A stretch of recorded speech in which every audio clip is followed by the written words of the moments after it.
where do I start here?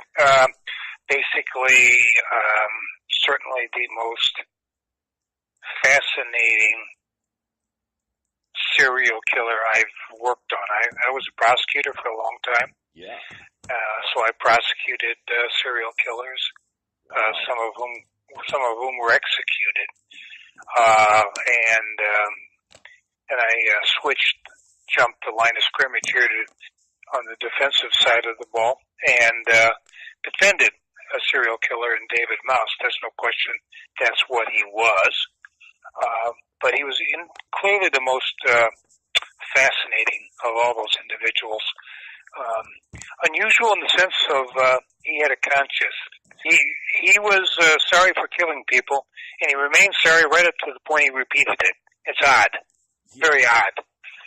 But he generally hated himself for what he had done, and would hate himself after these things, after acts of violence or murders. But eventually the urge would come back, and he'd give in, and he'd do it all over again. It was a very strange pattern. He had an interesting background, too, which kind of explained, I think, where he was coming from.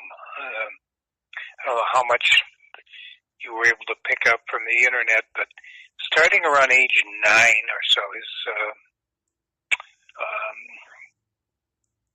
dad was not much in his life to begin with, but Mom and Dad divorced.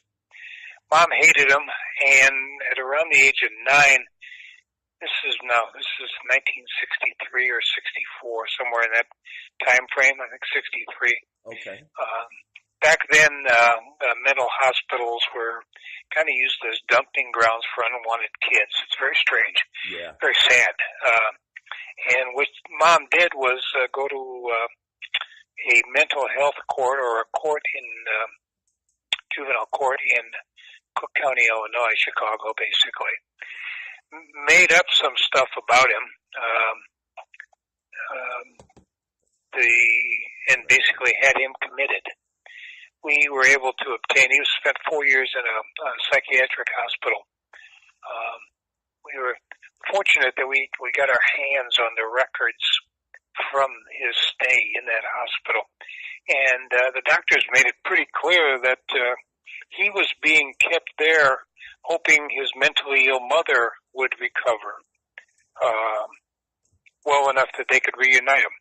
Okay. Yeah, I mean, they would describe young David at the time as a bright, articulate kid, homesick for his mother, how sad it was to watch him make excuses for why she didn't come visit, etc. I mean, he was not mentally ill. he was not mentally ill. Really? But she was. Yes. And whenever they made an attempt to foster some kind of mother and child reunion, she was the one who resisted, not him. When after 4 years, at approximately age of 13, they discharged him from there to a boys' home, where he spent another 3-4 years until he ran away. But basically, he grew up in a mental institution. I mean, he would tell stories of being with kids who were truly mentally ill, or the term back then was retarded. I mean, there were some kids there. He talked about one boy who would be there only in the summers, and that's because Mom and Dad would get him committed there for a summer so they could vacation. Oh, jeez. And then he would recover from his mental illness when they got back from summer vacation. There were other kids there with physical abnormalities, mental defects. Some were just essentially vegetables, Sure. kind of thing. But that's where he grew up as, from like 9 to 13. And then from 13 to 17 or so, approximately, he was in a boys' home, strictly boys. He basically implied that he began to get homosexual leanings at that stage. He didn't phrase it in that fashion. He just the kids were just desperate for any kind of physical affection, sure, that they ended up turning to each other. So is it a real case of, his later behavior was a real case of nature, versus nurture, or just it was. Yeah, basically what somebody says, if you wanted a recipe for making a serial killer, this is what you would do. Wow. Yeah, so I mean, he never really learned how to socialize. I mean, when he got out and when he went into the army, killed a young boy, he murdered him, although his explanation at the time was sufficient that they only found him guilty of manslaughter. Do you know what the details on that was? I can't find anything on the Germany thing. Yeah. Oh, God. I have to pick my...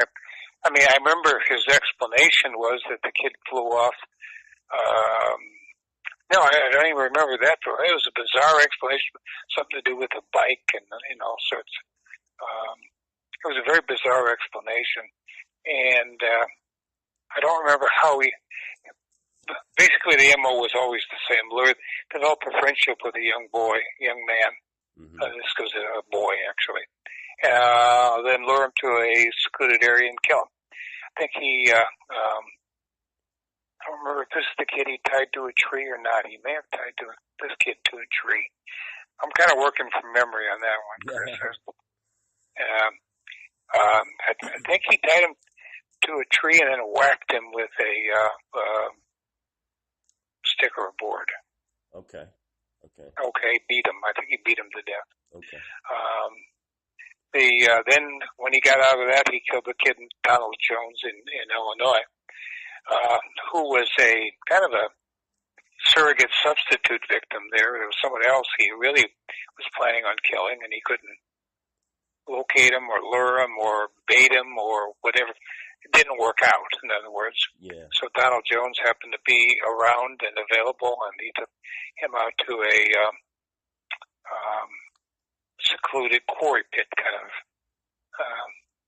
area near Joliet, Illinois, and killed him out there. Then he wasn't out long after that when he killed the three boys in Hammond. He wrote a 1,000 or 1,100 page history of his life. Wow. Yeah, somewhere in storage it is. I don't know how it'd be that accessible, to be honest. I'd have to figure out a way to find it and get it. He had a strong desire that people essentially learned from what went wrong in his case, but he never actually treated his upbringing as an excuse. He's pretty adamant that I've got no one to blame for my difficulties, for what I have done other than myself. I don't want to blame my parents. I don't want to blame my upbringing. I'm responsible. I did it. As lawyers, we thought otherwise, of course, right, on his behalf. But no, he was pretty adamant that none of this mattered, which may explain, consistent with that, he did end up killing himself. Yes, he did. He hung himself. That's correct. Yeah, he hung himself in his jail cell. He had talked about it for a long time, and I just sort of figured it was talk, and caught me by surprise. I probably, looking back on it, I should have seen the warning signs a little bit, But, yeah. But when it happened, it did catch me by surprise. So. Do you? Yeah, go ahead. No, I'll answer. You go ahead. I'll ask you a bunch of stuff at the end. Yeah. We never did have much contact with his family. He had a brother, almost zero contact with his mother.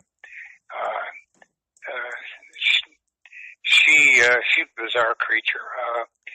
The brother, David's brother, a guy named Jeff, he's dead now too. Jeffrey Maust really had not much in the way of contact with his brother until these Indiana cases, and then the brother popped up out of the woodwork.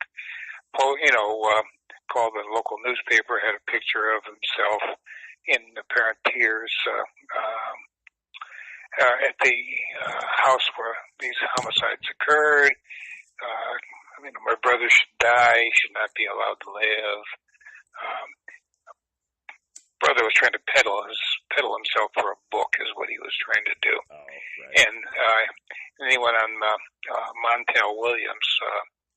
Back when Montel Williams had a show, and made up some stuff about his brother.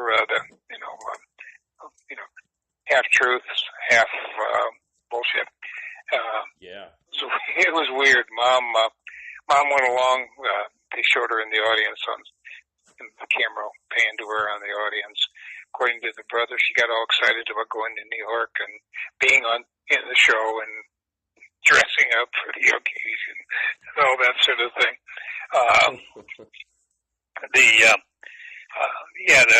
The brother was not particularly. He certainly wasn't the sharpest tool in the shed. But he was angling for money and a book out of the whole thing. He had two sisters we never quite tracked down. One we did talk to anonymously. She would never go to court, but she told us life wasn't particularly good in that family for any of the kids, but he had it the worst. David did. Probably the suspicion was he bore a facial resemblance to his father. Mom hated father, so hence the kid became the surrogate target for her mother's hatred of her husband. We did talk to the father a little bit. I mean, he was pretty tight-lipped about things. He never really said too much one way or the other, really, on the thing. But he was fascinating. He had an almost savant-like ability to recall dates and events on a calendar. I remember talking to him once about something that happened in, I think, 1970, I think it was. Uh-huh. And he began to chide himself as to why he couldn't remember, or he should have remembered the date, because it was the same day the Chicago Blackhawks played the Montreal Canadiens in the last game of the regular season. The Blackhawks were already in the playoffs. The Montreal Canadiens were trying to get into the Stanley Cup playoffs. Had to win that day, so once they got behind, they pulled their goalie, and Chicago had a field day with an open net and scored. The final score was like 10-3. And meanwhile, there was a game going on in New York between the Rangers and somebody else, and one of them got in instead of Montreal.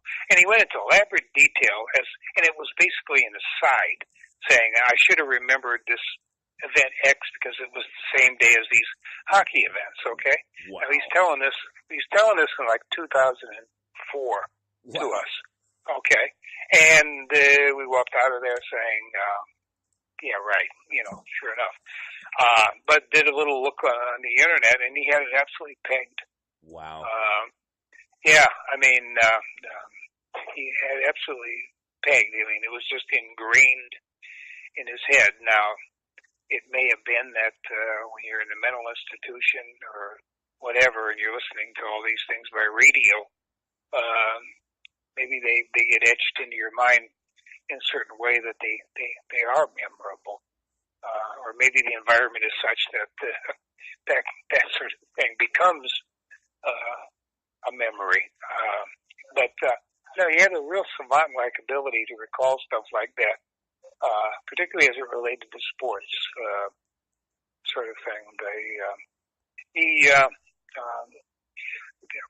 one interesting little detail is when he finished his term in Illinois, he basically bounced around between in and out of the mental institutions before trial on a finding that he was not competent to stand trial. And then by the time after, 14, 15 years or so, I forget how old the case was, before it finally came up, came to a head. Yeah.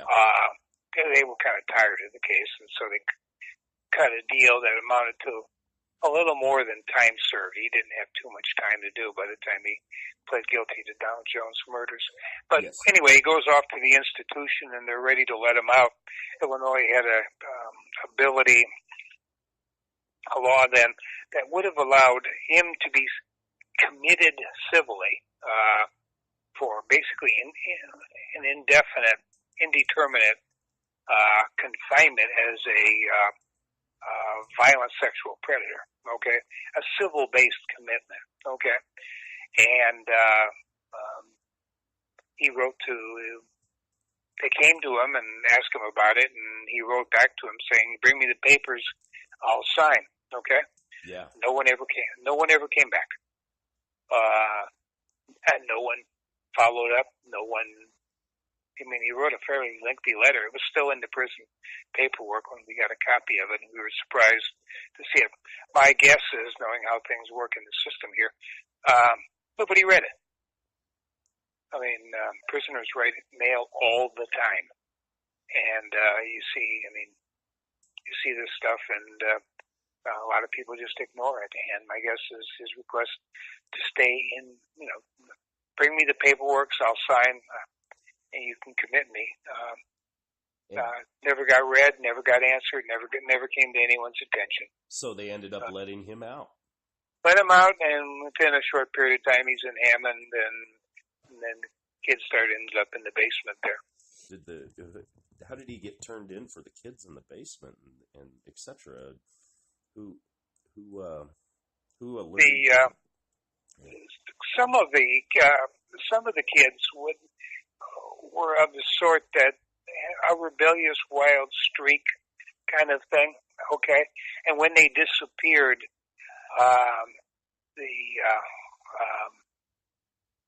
it was like, well, they'll surface at some point, or who knows where they ran off to, or, maybe they're just runaways and they'll come back kind of thing.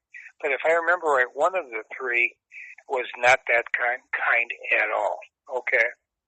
And so either his family or his friends, I forget, I think his family, were pushing the police. And one of the police officers with a decent nose for these sort of things was asking around and realized he'd been hanging around with Maust. Okay, well, they run Maust's record, and sure enough, he's got a history of killing two teenage boys, okay?